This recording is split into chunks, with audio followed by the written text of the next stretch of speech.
এতক্ষণ পর্যন্ত যারা আলোচনা রাখলেন, বিশেষ করে শ্রদ্ধাভাজন বড় হয় মুহাদ্দিস আবু নসর আশরাফি, হাজারো আলেমের উস্তাদ, আলোচনা রেখেছেন ডক্টর মুফতি আবুল কালাম আজাদ বাশার, হাজারো আলেমের উস্তাদ, পীর সাহেব নাগাইশ দরবার শরীফের মাওলানা মুশতাক ফয়েজি, হেফজুর রহমান নাইম, হোসাইন মাহফুজ সোয়াডাঙ্গা, কারি কামরুল হাসান ভৈদ্যা সহ অন্যান্য ওলামা একরাম সর্বশেষ দিয়েছেন আমার মতো একটা ছোট মানুষকে।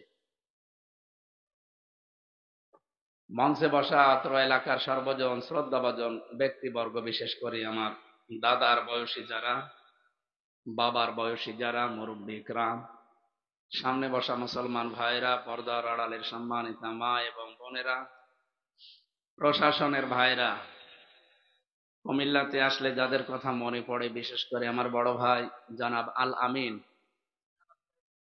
এসেছে। আল আমিন ভাইয়ের জন্য দোয়া করছে। উনি একটু অর্থনৈতিক সমস্যায় পড়েছেন, আল্লাহ যেন কাটিয়ে ওঠার তৌফিক দেন, আমিন।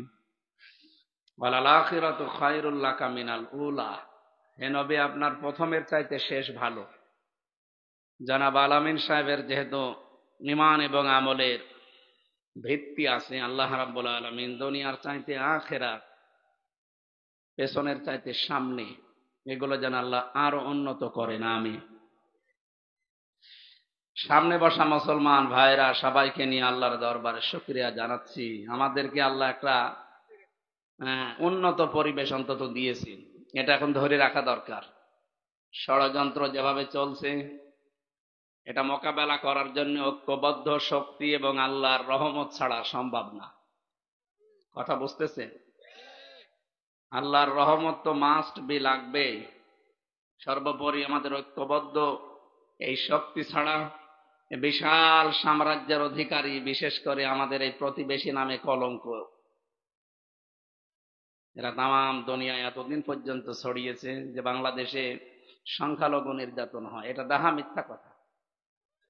বাংলাদেশে যে সংখ্যালঘু নির্যাতন হয় না, এটার প্রমাণ আজকের পত্রিকা। আপনাদের কুমিল্লার একটা পত্রিকা দেখলাম সকালবেলা, সৈয়দ ডক্টর আব্দুল্লাহ মোহাম্মদ তাহের হাফিজাহুল্লাহ, উনি সহ 14 গ্রামে যারা দায়িত্বে আছে, প্রশাসনে, অন্যান্য ধর্মের সবাইকে নিয়ে আজকে একটা মিটিং হয়েছে। তারা সবাই এক বাক্যে স্বীকার করেছে, সাম্প্রদায়িক সম্প্রীতির যে উজ্জ্বল দৃষ্টান্ত কুমিল্লা থেকে আরম্ভ সারা বাংলাদেশে, সারা পৃথিবীতে এটা দৃষ্টান্ত হয়ে থাকবে ইনশাআল্লাহ।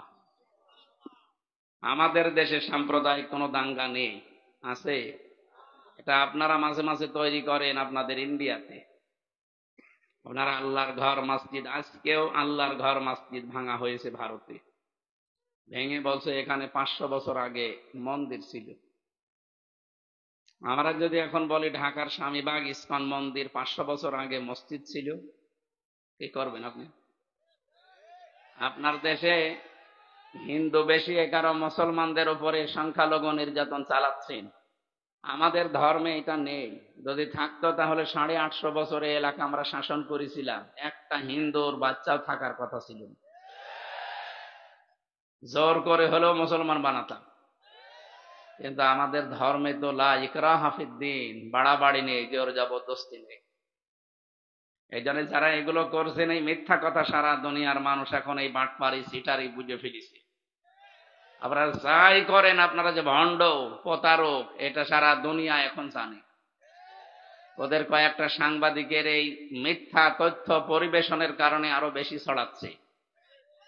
এই যে একটা হকার সাংবাদিক আছে না, শুধু তিড়িং বিড়িং করে লাফায়, কি যেন না, আমার রঞ্জন নাকি, ময়ূর রঞ্জন।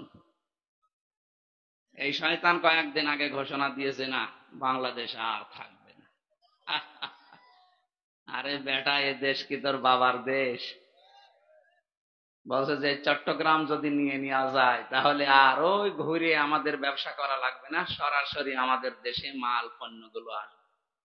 চট্টগ্রাম তো দূরের কথা, 1 ইঞ্চি জায়গা এ দেশ থেকে আমাদের দেওয়া সম্ভব না। আরো দরকার হয় আমরা আশপাশ সব নেব। আর আপনারা কি যৌতুক নেবেন? আর যৌতুক দেবো কি করে? মেয়ে তো পালিয়ে গেছে। মেয়ে পালিয়ে যায়নি? পালিয়ে যাওয়া মেয়ের আবার যৌতুক কিসের? বিয়েই তো মানি না। কারণ এতদিন আপনারা বলতেন যে আমাদের স্বামী স্ত্রীর সম্পর্ক। স্বামী স্ত্রীর সম্পর্ক হয় কি করে? যার সাথে গেছে তার হচ্ছে ফুল হাতা আর আমাদের হাফ হাতা। ফুল হাতা না, আমাদের কি হাফ হাতা। ফুল হাতার সাথে হাফ হাতা যায়? এ দাদা এখনো টের পায়নি। আমি জেলে থাকতে যে জেলার ছিল দেবদুলাল, উনি যখনই আসতো মানুষ বলতো যে ফুল হাতা আসতেছে। ফুল হাতা মানে উনি আগা কাটিনি। না ঠিক আছে, এই তাফসীর মাহফিল আমরা ইঙ্গিত দিলাম। সুতরাং এটার সাথে বিয়েই যেহেতু জায়েজ নেই, আর মেয়ে পালিয়ে ওই ঘরে উঠেছে, তারপরও আমরা মানি না এখনো। ওয়ালা তুনকিহুল মুশরিকিনা হাত্তা ইউমিনু, যতক্ষণ মুশরিক একজন পুরুষ ঈমান না আনবে ততক্ষণ মুমিনা কোন মহিলার জন্য তার সাথে বিয়ে করা জায়েজ নেই। মেয়ে আমাদের যাই হোক, অবাধ্য হোক আর যাই হোক, হাজি তো নাকি? হাজি না? ঈমান থাকে থাক, না থাকে না থাক, হাজি তো। যদিও তার ঈমান আছে কিনা অনেকের সন্দেহ। যেই দিন বলেছে মা দুর্গা গজে চড়ে এসেছে এই জন্য ফসলে বরকত হয়েছে, ওই দিনই তার ঈমানের সমস্যা দেখা দিয়েছে। তারপরেও যেহেতু হাজি, তারপরও কি? আর মেয়ে আমাদের যত খারাপই হোক, বেরিয়ে গেল আর চলে গেল আর পালিয়ে গেল, তাই কি? তারপরেও তো পরিচয় দেওয়া লাগছে মেয়ে আমাদের। বিয়ে হবে না যতক্ষণ উনি হাফ হাতা না হবে। আরো দাদা এ বয়সে হাফ হাতা হবে কিনা তাও তো সমস্যা। জিনিসপত্র যদি না থাকে তো আমরা কাটবো কি? আমরা দেখছি এখন অনেকে এই চালাকি করে হাফ হাতা হয়ে যাচ্ছে। কারণ বিজ্ঞান এখন প্রমাণ করছে যারা এই যে খাতনা করে না তাদের বিভিন্ন রোগ দেখা দেয়, এবং স্ত্রীর কাছে তারা লজ্জা পায়। বাকিটা আমি নাই নাই বললাম। এই জন্যে আপনারা যৌতুক নেওয়াও জায়েজ নেই, দেওয়াও জায়েজ নেই। যৌতুকের কথা না, আপনারা যদি চোখ তুলে তাকান আপনাদের কিন্তু সেভেন সিস্টার ভেঙে যাবে। শেষে একটা নিতে যেয়ে 6টা হারাবেন। কি কথা বলেন না কেন? বাংলা, বিহার, উড়িষ্যা, এই কলকাতা সব যদি এখন আমরা দাবি করি যে এগুলো আমাদের ছিল, এখন নেন খেলা, তখন বলবে যে ভিক্ষা দরকার নেই, কুকুর সামলা। কারণ আমি তো ওদের দেশে বহু জায়গায় গেছি, একটা প্রদেশও আমার এই আশপাশে বাকি নেই, প্রায় গুলো আমি ঘুরেছি। মুশরিকদের সবচাইতে বেশি ভয় মরণের। কিসের? এটা আমি বলি নাই, কোরআনে কারীম জানিয়েছেন ওয়ালা তাজিদান্নাহুম আহরাসান নাসি আলা হায়াতি ওয়া মিনাল্লাযীনা আশরাকু। সূরা বাকারার ভেতরে আল্লাহ জানিয়েছেন ওয়ালা তাজিদান্নাহুম, লামে তাকিদ নুনে সাকিলা। এখানে যারা আরবি গ্রামার জানে শব্দটা কত ভয়ঙ্কর। আল্লাহ পাক বলেন হে নবী আপনি তাদেরকে দেখতে পাবেন সবচাইতে বেশি জীবনের ওপরে ওদের লোভ বেশি। কারা? মিনাল্লাযীনা আশরাকু, যারা শিরিক করে, মুশরিক। আর ওরা যে মুশরিক আবার ফতোয়া লাগবে। বলেন, যারা 12 মাসে 13 পূজা করছেন, এ মুশরিকদের সবচাইতে বেশি ভয় ওদের মরণের। আমি মিশে দেখেছি ওরা খুব ভয় পায় মরণকে। আর আমরা যারা মুসলিম আল্লাহতে বিশ্বাসী সব চাইতে বেশি আমাদের আশা মরণের। আমরা জানি চোখ বন্ধ হয়ে গেলেও বাগান বাগান বাগান অপেক্ষা করছে। সে বাগানের নাম কি? ওয়ালাকুম ফিহা মা তাশতাহি আনফুসুকুম ওয়ালাকুম ফিহা মা তাদদাউন নুজুলাম মিন গফুরির রহিম। রব্বুল আলামিন বলেন এমন বাগান বানিয়েছি চাওয়ার আগে জিনিস পাওয়া যাবে। মনের ভেতরে কামনা বাসনা আসতে দেরি, সামনে আসতে দেরি হবে না। আল্লাহ ওই বাগান যেন অন্তত আমাদেরকে দান করেন, বলেন আমিন। এই জন্য সবচাইতে বেশি ভয় ওদের মরণে। ওদের মরণের কোন সাইডে যদি ভয় দেখান, আপনাকে বাপ না দাদা বলে ডাকবে। যে ভিসা বন্ধ করে দিয়েছিল, এখন যাওয়া বন্ধ হয়ে গেছে, ওদের ব্যবসা বাণিজ্য সব লাঠি উঠিস। এখন বলছে কই আমরা কি আসতে নিষেধ করেছি? আসবো কেন? বাংলাদেশে যারা দায়িত্বে আছে, উপদেষ্টা মন্ডলীর প্রধান ডক্টর মোহাম্মদ ইউনূস, আপনাকে আমরা এদেশের 18 কোটি মানুষ আহ্বান জানাচ্ছি, দরকার হয় 2 টাকা 5 টাকা করে আপনি এই দেশের মানুষের কাছে তোলেন, বাংলার 8টা বিভাগে 7-8টা আন্তর্জাতিক মানের হাসপাতাল বানান, যেন ভারতে যাওয়া না লাগে। কথা বলে না কেন? মানুষকে অর্থনৈতিক ভাবে পঙ্গু করে দিলে ও এমনি নরম হয়ে যাবে। পেটে ভাত না থাকলে ও ভালোবাসা পালাবে। কথা বলেন না কেন? এই যে দাপট চলছে না, এমনি বন্ধ হয়ে যাবে। ইউনূস সাহেবের মাথায় মাল আছে, দেখেছেন? ভারত থেকে কেড়ে ওইটা বাংলাদেশে অলরেডি ভিসার সিস্টেম নিয়ে চলে এসেছে। এখন ইউরোপীয় ইউনিয়নের 27টা দেশ এদেশে যাবে, আর ভারতে যাওয়া লাগবে না। খেলা সামলান, কথা কম বলে, কথা একটা বললে মনে করবো ওইটা বোমা, অ্যাটম বোমা। এই জন্য ওই লোকটাকে রাগাবেন না, যা করছে ঠান্ডা মাথায়। আপনারাও ভালো থাকেন, আমাদেরকেও থাকতে দেন। ঝামেলা করবেন, 7 সিস্টার হারিয়ে ফেলবেন। আপনারা তো টের পাচ্ছেন আবার দড়ি কোথায় বাঁধা। আমার এই মোবাইলে সর্বোচ্চ কল আসে তারেক জিয়া সাহেবের পিএস অপু সাহেবের কাছ থেকে। আমার সাথে জেলে ছিল 3 বছর, একটু মেল মহাব্বত আছে এই কারণে। ডক্টর ইউনূসের মোবাইলে কল আসে Joe Biden, Hillary Clinton, Tony Blair, Xi সিং জিনপিং, এই সমস্ত জায়গা থেকে। আপনি টের পান? খালি গরুর সোনা খেয়ে কাজ হবে? আমি এর চাইতে নিকৃষ্ট শব্দ আর বলতে পারলাম না এদের জন্য। সুতরাং আমরা যেন ষড়যন্ত্র না করি। আর বিশেষ করে এই 2 জন যে আরো একটু তালগোল পাকাচ্ছে। আরে ভাই, পৃথিবীর ইতিহাসে এটা, যারা পালিয়ে যায় ওরা আর ফিরে আসে না। আপনি তাকান দুনিয়ার দিকে, এই যে হিটলারের নাম শুনেছেন, গণহত্যার সাথে জড়িত। চেঙ্গিস খানের নাম শুনেছেন, গণহত্যার সাথে জড়িত। যারাই পালিয়ে গেল একটার পরে একটা। আশরাফ ঘানি পালিয়েছে, ফিরে আসেনি আজ আফগানিস্তানে। কথা বলেন না কেন? বাশার আল আসাদ পালিয়েছে, ফিরে এসেছে? আপনি পালিয়েছেন, আসবেন না, তার প্রমাণ আপনার দাদা 805 বছর আগে পালিয়েছে, লক্ষণ সেন। আমি দাদা বললাম এই কারণে, আমার ফাঁসি চাই এই বইটা পড়েন, দেখবেন ওনাদের জন্মের যে ইতিহাস ওই দাদা পর্যন্তই পৌঁছাবে। এই কারণে বললাম, দাদা যখন চলে গেছে নাতিও আর আসবে না। 850 বছরে যে আসতে পারে নাই, এ 3.5 মাসে আসবে কি করে? বলেন না কেন? সুতরাং আমরা যেন কারো উস্কানিতে পা দিয়ে, এই ফেসবুকের এই মিথ্যা তথ্যের দিকে তাকিয়ে উস্কানিতে পা দিয়ে দেশকে অশান্তির দিকে ঠেলে না দেই, তাহলে গোপালগঞ্জের মতো পেছনে লাল হয়ে যাবে। এমন পিটানো পিটিয়েছি, শেষে গোপালগঞ্জ থেকে ঢাকায় আসবেন, বসে আসলে 1000 টাকা, 300 টাকা, আর দাঁড়িয়ে আসলে 1000 টাকা নেন। কি মারা মেরেছে বলেন তো? পেছনে বান্দরের পেছনের মতো লাল হয়ে গেছে।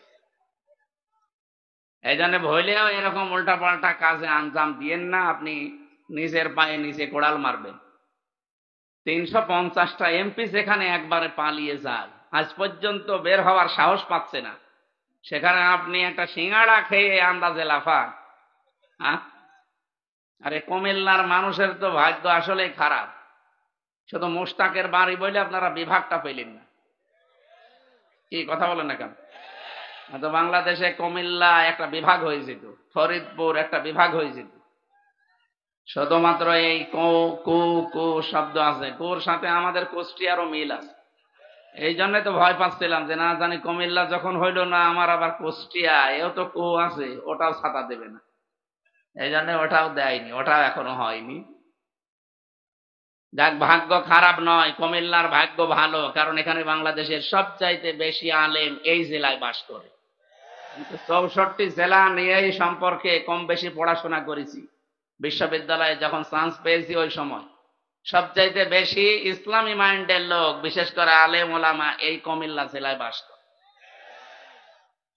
64 জেলার ভেতরের একটা নাম আছে, এখানে ইসলামী আন্দোলনের লোকও বেশি, আবার বেদাতও বেশি। মানে এই যে পাশের জেলা ব্রাহ্মণবাড়িয়া আল্লাহর ওলি তাহেরি, এর কারণে এই গরম সন্নি, ঠান্ডা সন্নি, মিঠা সন্নি, কি আন্দাজে উল্টা পাল্টা নাম নিয়েছে। কোন সুন্নত ওদের ভেতরে নেই, খালি এই উপরে উপরে এই কথাগুলো বলে মানুষকে ধোকা দিয়ে বোকা বানিয়ে রেখে দেয়। সুন্নত ওর নাম না। আলাইকুম বিল সুন্নাতি বিল জিহাদি ফি সাবিলিল্লাহ, এই পৃথিবীতে সবচাইতে তোমাদের উপরে আমার সুন্নাতের ভেতরে যেটা বড় সেটা হচ্ছে জিহাদ ফি সাবিলিল্লাহ। ফাইন্নাহু বাবুম মিন আবওয়াবিল জান্নাহ, কারণ এই জিহাদ এটা আল্লাহর জান্নাতের একটা দরজা সমূহের একটা দরজা। আর সেই কথা জীবনে তাদের মুখ দিয়ে শোনা যায় না। ওরা শুধু গরম সুন্নি আর ঠান্ডা সুন্নি আর মিঠা সুন্নি, এই ফাঁদে পা দেবেন না। বাংলাদেশে এই সুন্নির নাম নিয়ে ওরা যে কয়টা কাজ করে, কোরআন বলছে ওদের শাস্তি হবে ডবল। সূরা ফুরকান 68 নম্বর আয়াতের প্রথম অংশ আপনি মিলান দেখেন, বাংলাদেশে মিলে যাবে। আল্লাযীনা লা ইয়াদউনা মা'আল্লাহি ইলাহান আখারা, আল্লাহ পাক বলেন যারা আমি আল্লাহর পাশাপাশি অন্য কাউকে যারা ডাকে তাদের শাস্তি হবে ডবল। ইউদাআফ লাহুল আযাব ইয়াউমাল কিয়ামাহ ওয়া ইয়াখলুদ ফীহি মুহানা, এদের শাস্তি আমি ডবল দেব। অপমানজনক অবস্থায় চিরস্থায়ী ভাবে তারা জাহান্নামে প্রবেশ করবে অপমান হয়ে। আপনি বলেন তো, এই যে মা'আল্লাহি ইলাহান আখারা, মা মানে সঙ্গে সাথে। আল্লাহ পাক বলেন আমার সাথে আমার সঙ্গে যারা অন্য কাউকে ডাকে, আজ জিকির করছে ইয়া আল্লাহ ইয়া আল্লাহ, কিছুক্ষণ পরে ইয়া আলী বাবা, শাহ আলী বাবা, কেল্লা বাবা, ফতে বাবা, এগুলো কোন জিকির আছে? তাহলে এই যে মানুষগুলো করে এত কিছু আপনারা ছড়ান, এগুলো ছড়িয়ে দিতে পারেন না সারা দেশে? সেদিন মোশফসকে একটু খালি রশ্মিকার নাম বেরিয়েছে আর আপনারা পাগল হয়ে গেছে সারা দেশে। হ্যাঁ হুজুর কি করে এই নাম বললো? আরে বেটা আমি নাই মোশফসকে বলে ফেললাম, তা আপনি জানলেন কি করে যে এরকম একটা মহিলা আছে? তা আপনার চরিত্র তো মনে হচ্ছে খুব ভালো না। সুতরাং এই কাজগুলো যারা করছে জিকিরের নামে, শুধু ব্রাহ্মণবাড়িয়া কুমিল্লা না, সারা দেশের বিভিন্ন জায়গায় তাদের এই সমস্ত উল্টাপাল্টা ভক্ত আছে। আপনারা সাবধান হন ভাই। ও যদি জাহান্নামে যায়, যাক না কেন, আপনি সাথে যাবেন কেন? ওর শাস্তি তো ডবল হবে। ও প্রমাণ করুক এসে যে না আমার শাস্তি ডবল হবে না, তাহলে কোরআন শরীফ এই আয়াত কি করবেন বলেন? আপনি যারা আলেম আছে জিজ্ঞাসা করেন তো এই আয়াত কি করবেন আপনি? যারা আল্লাহর সাথে অন্য কাউকে ডাকে, ও যে কেল্লা বাবা ফতে বাবা বলে ডাকে, কোথায় পেয়েছেন আপনি? কোন দলিল দিতে পারবেন? আল্লাযীনা লা ইয়াদউনা মা'আল্লাহি ইলাহান আখার লা বুরহানা লাহু বিহি ফাইন্নাহু হিসাবুহু ইনদা রাব্বি। আল্লাহ বলেন আমি বাদ দিয়ে অন্য কাউকে যারা ডাকো তাদের কোনো দলিল নেই, সব মন গড়া কথা। সুতরাং আজকে থেকে সতর্ক হবেন। এটা যারা শুনতে পাচ্ছেন লাইভে, কোনদিন আর এই ভণ্ডদের সাথে তাল মিলিয়ে ডাকবেন না। আল্লাহকে ছাড়া অন্য কাউকে ডাকাও জায়েজ নেই। এমনকি ইয়া রাসূলুল্লাহ ইয়া রাসূলুল্লাহ জিকির করা হারাম। কিসের জিকির আপনি করেন? ইয়া রাসূলুল্লাহ কোনো জিকির নেই, জিকির হবে আল্লাহর নামে, দরুদ পড়বেন রসুলের নামে। জেলখানায় এই যে সোহেল চৌধুরী হত্যা মামলার একজন আসামি আমার সাথে ছিল, মামুন, নাম শোনেননি? নায়ক সোহেল চৌধুরী নাম শুনেছেন? একে হত্যা করে প্রায় 25-26 বছর জেলে আছে লোকটা, এই কিছুদিন আগে বেরিয়েছে।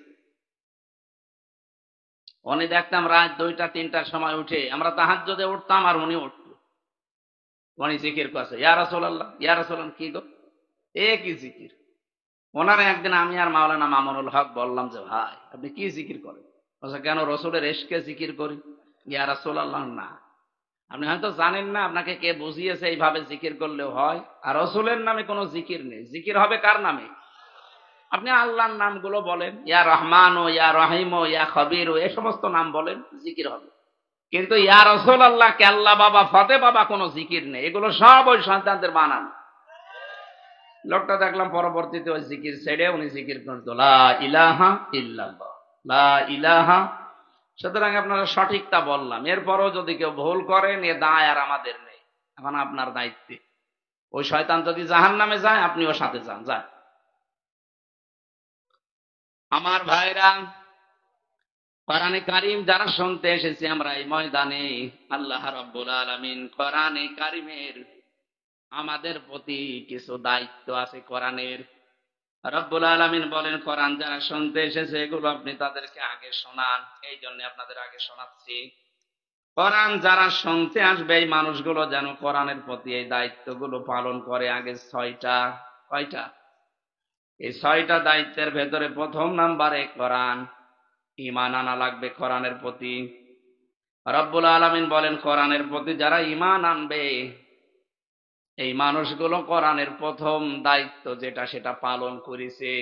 যদিও এই ওয়াজটা এখন এখানে করার দরকার নেই, কারণ এখানে যারা আছি আমরা কম বেশি কোরআনের উপর ঈমান এনেছি না আনি নাই।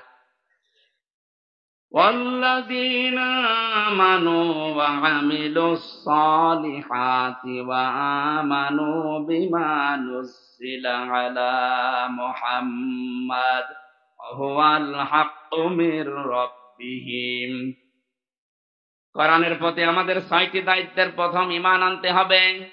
সূরা মুহাম্মদের 2 নম্বর আয়াতে আল্লাহ বলেন, নুজিলা আলা মুহাম্মাদ, মুহাম্মাদের উপরে যা নাযিল করেছি তার উপরে ঈমান আনো। এখন আপনি যদি বলেন আমি ঈমান এনেছি, না। কেউ যদি কোরআনের প্রতি ঈমান আনে তাহলে তারে দুনিয়ায় কিছু দেখানো লাগবে না? লাগবে না? আপনাকে আমি বললাম আপনি ইসলাম গ্রহণ করেন, আপনি বলেন আমি করেছি। আপনি এইটা বললেই তো হচ্ছে না।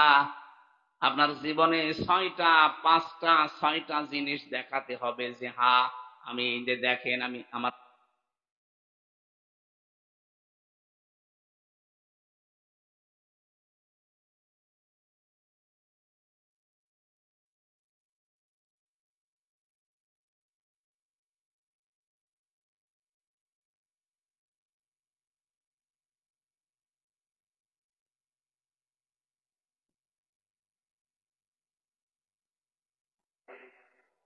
আপনি আন্দাজে বলবেন আমি ইসলাম গ্রহণ করেছি আর হয়ে গেল না, এর কিছু নিদর্শন দেখাতে হবে। কোরআনে কারিমে আল্লাহ আমাদেরকে নির্দেশ দিয়েছেন, উদখুলু ফিস সিলমি কাফা, তোমরা ইসলামে প্রবেশ করো পুরাপুরি ভাবে, পরিপূর্ণ ভাবে। এখানে যে সিন, লাম, মিম, সিনের উপরে জবর দিয়ে যদি কেউ পড়ে তাহলে সালমন হয়, বাংলা অর্থ দাঁড়াবে শান্তি। সিনের নিচে জের দিয়ে যদি পড়ে সিলমন, বাংলা অর্থ দাঁড়াবে ইসলাম। আল্লাহ আমাদেরকে ডাক দিয়ে বলেছে তোমরা ইসলামে প্রবেশ করো। কোথায়? আরো জোরে বলেন। কোন মানুষ যদি বলে আমি ইসলামে আল্লাহ প্রবেশ করেছি, আল্লাহ যদি জিজ্ঞাসা করেন কিভাবে, আংশিক না পরিপূর্ণ, এই যে শেষের শব্দে আছে কাফা, পরিপূর্ণ ভাবে। আপনি এবারও জবাব দিলেন হ্যাঁ আমি পরিপূর্ণ প্রবেশ করেছি।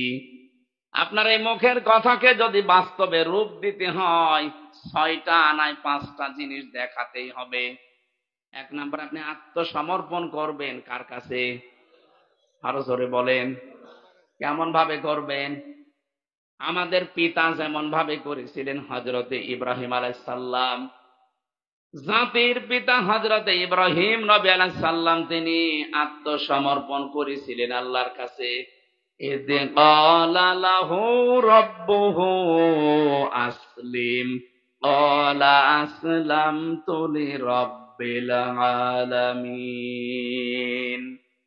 রাব্বুল আলামিন বলেন ইব্রাহিম আত্মসমর্পণ করো। উনি গাছের মাথায় বসে কাঠ কাটছিলেন কোড়াল দিয়ে, ওখান থেকেই বললেন আল্লাহ আমি আত্মসমর্পণ করলাম, আমার নিজের মন বলতে আর কিছু নেই, তুমি যা বলবা ওইটাই।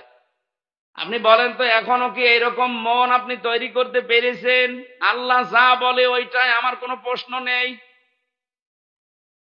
হয়তো নামাজে পেরেছেন, রোজাতে পেরেছেন, হজ করতে গিয়ে পেরেছেন, কিন্তু অর্থনৈতিক জীবনে গিয়ে আপনি আটকিয়ে যান। তখন দেখেন না আল্লাহ যা বলেছে ওইটা মানতে গেলে আমার অনেক কিছু হাতছাড়া হয়ে যায়। কথা বলে না কেন? এখানে যারা টাকা ছেড়ে রেখেছেন এলাকায়, মাসে মাসে টাকা আসে, না এই সিস্টেম নেই? এই যে 1000 টাকা দিয়ে রাখে প্রতি মাসে মাসে, কারেন্ট চলে গেল, লাইন ঠিক করে, হ্যাঁ ঠিক করেন, এটা ঠিক আছে। 1000 টাকা দিয়েছেন, মাসে মাসে 1200 টাকা করে আপনাকে দেয়, 200 টাকা করে বেশি। এই সিস্টেম এদেশে আছে না নেই? এটা কিন্তু মায়ের সাথে জেনা করার গুনাহ হচ্ছে।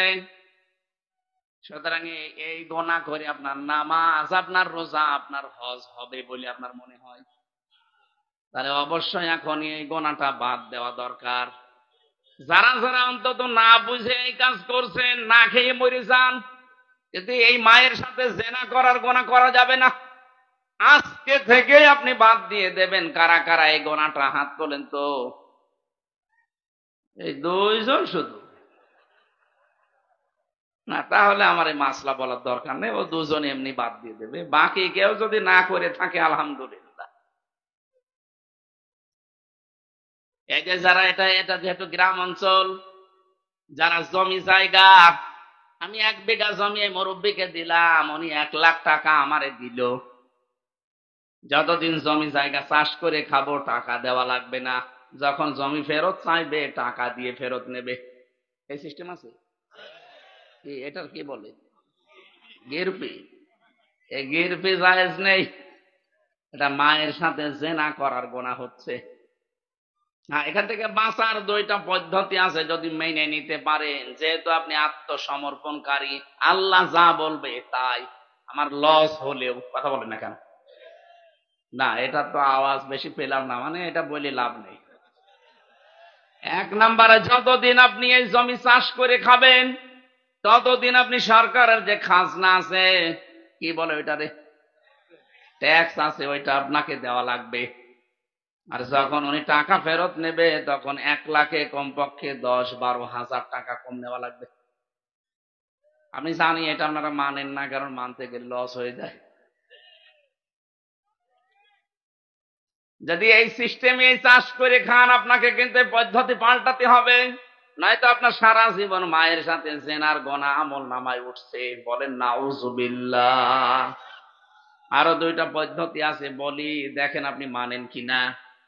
2 নাম্বার হচ্ছে, আমি ওনাকে 1 বিঘা জমি দিলাম, প্রতি বছরে বছরে আমাকে 10,000 8,000 টাকা দেবে, বা 5 মণ 7 মণ ধান দিয়ে দেবে। এটা আছে? এটা ঠিক আছে, এইটা জায়েজ আছে, কারণ 1 বিঘা জমি থেকে 8-10 হাজার টাকা বছরে উপায় করা কোনো ব্যাপার না। কথা বুঝতেছেন?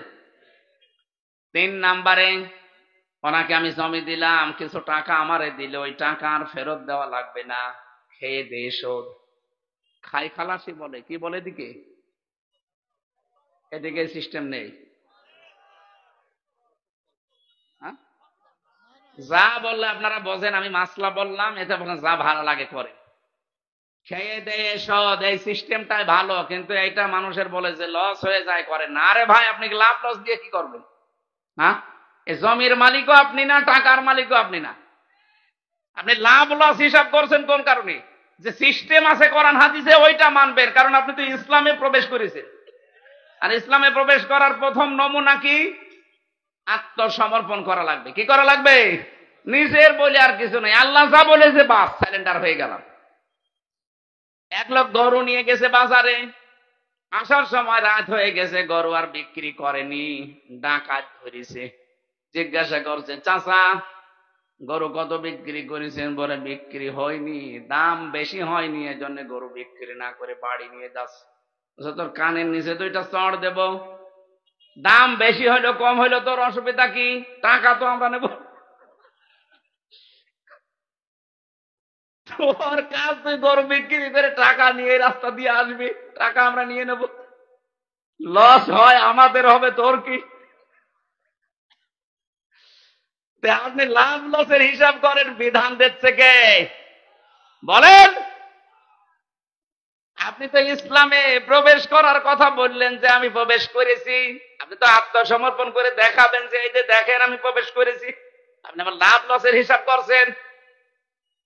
মাসলা 3টা বললাম, এখন কোনটা মানবেন দেখেন আপনার বিবেকে কি বলে। 2 নাম্বারে আপনার ইখলাস লাগবে। কি লাগবে? আজ আমাদের অধিকাংশ মানুষের ভেতরে এটা নেই। সে হুজুর বলেন, ইমাম বলেন, পীর সাহেব বলেন, বক্তা বলেন, আর জেনারেল মানুষ বলেন, যা করি অধিকাংশ গুলোই লোক দেখানো হয়ে যায়। না, এটা বাদ দেওয়া লাগবে। কিয়ামতে অধিকাংশ মানুষকে আল্লাহ জাহান্নামে দেবে ইখলাস না থাকার কারণে। অনেক শহীদ পর্যন্ত জাহান্নামে যাবে লোক দেখানোর কারণে। এই কথা বলেন না কেন? অনেক দানশীল জাহান্নামে যাবে এই দান দেখানোর কারণে। অনেক মুজাহিদ পর্যন্ত জাহান্নামে যাবে এই শুধু লোক দেখানোর কারণে। অনেক বড় বড় আলেম পর্যন্ত জাহান্নামে যাবে শুধু এই লোক দেখানোর কারণে। এজন্য ইখলাস দরকার। আল্লাহ পাক ইখলাস নামে একটা সূরা আমাদেরকে দিয়েছেন, কুল হুয়াল্লাহু আহাদ। জবান খুলে পড়েন, কুল হুয়াল্লাহু আহাদ, আল্লাহুস সামাদ, লাম ইয়ালিদ ওয়া লাম ইউলাদ ওয়া লাম ইয়াকুল লাহু কুফুয়ান আহাদ। আপনি ইখলাস নেই কাজের ভেতরে, তা আপনি বলেন যে আমি ইসলামে প্রবেশ করেছি, কই আপনার কথার সাথে তো বাস্তবে মিলছে না। 3 নম্বরে আপনার শুদ্ধ আকীদা লাগবে। যেমন আকীদা তৈরি করেছেন, আকীদার ভেতরে শুধু শিরিক ভরা। আমি কয়েকটা বলি, দেখেন তো আপনার আছে কিনা। আল্লাহ যেটা পারে ওইটা অন্য কেউ পারে, এই বিশ্বাস করার নাম শিরিক। এই শিরিক বাংলাদেশে নেই।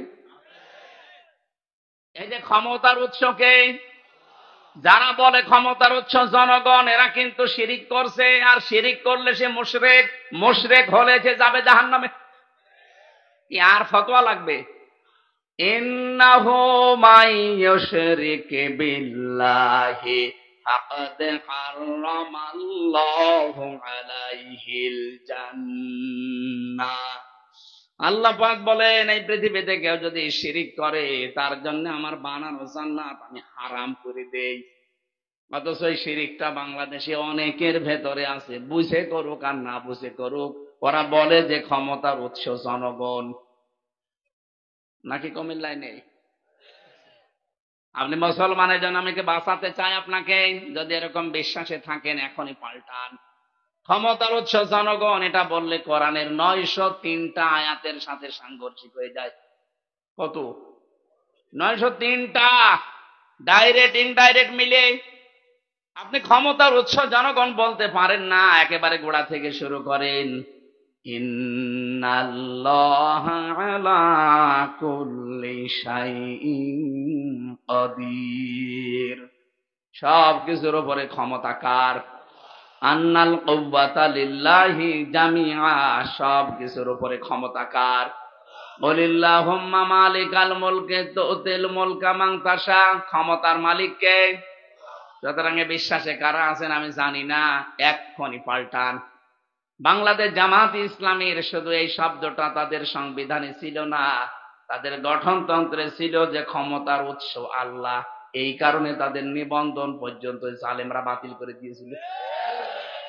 আপনি কি মনে করেন ওদের সাথে অন্য কোনো মত পার্থক্যের কারণে? না, এই একটা কারণ মুশরিকরা ওই জালেমরা চায় এখানে আল্লাহর সার্বভৌমত্বের পরিবর্তে কুফরি মতবাদ প্রতিষ্ঠা করতে। বাংলাদেশ জামাত ইসলামী এরা তারপরেও তো টিকে ছিল। এত ধৈর্যের পরীক্ষা দিয়ে, এত জুলুম নির্যাতন অত্যাচার সহ্য করেও জালেমরা শেষ পর্যন্ত নিষিদ্ধই করে দিয়েছিল। আল্লাহ পাক দেখেছেন 5 দিনের ভেতরে ওদেরকে উল্টিয়ে নিষিদ্ধ করে দিয়েছে। আপনি তো জামাতের গায়ে হাত দেননি, আপনি হাত দিয়েছেন সরাসরি আল্লাহর ক্ষমতার গায়ে। কথা বলেন না কেন? জামাত কি ওই কথা ওর বাবার কথা বানিয়ে লিখে দিয়েছে? এই কথা বলেন না কেন? জামাতের ওই কথা কার কথা? আন্নাল কুওয়াতা লিল্লাহি জামিআ, এটারই বাংলা অর্থ আলা লাহুল খালকু ওয়াল আমর। বানিয়েছেন যিনি, হুকুম চলবে তার। ইনিল হুকমু ইল্লা লিল্লাহ, হুকুম দেওয়ার একচ্ছত্র মালিকানা কার? এইটাই তো জামাত ইসলাম বলেছিল। আপনি কোন দিকে নিয়ে গেলেন? আপনি কি জনগণকে ধোঁকা দিয়ে বোকা বানিয়ে রাজনীতির নাম করে ফায়দা লুটবেন? সেই সময় এখন আর নেই। এদেশে এখন মানুষ অনেকেই অনেক কিছু বুঝে ফেলেছে।